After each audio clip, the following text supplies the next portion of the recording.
Okay, hi, this is how you log into your account. I'll send you the login and password that was set up for you, but all you're gonna do is go up to this little guy here in the corner and click on that and enter that login information. You can hear my people in the background singing and being funny.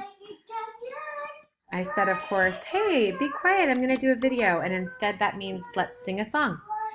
So once you get in, you'll know that you're in because at the top it will have a circle with your initials in it. If you click on that, you can look at all of your account information and order dates and all of that good stuff.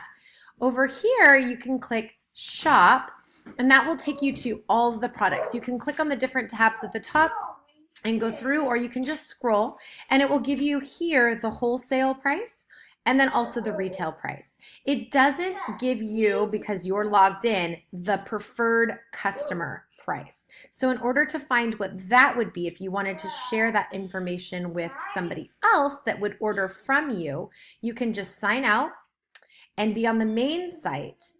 Then go up to shop.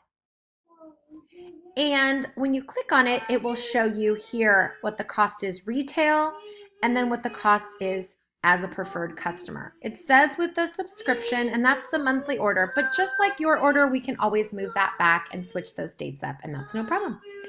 Hope that helps. I'll send you the login information now, and let me know if you need anything else.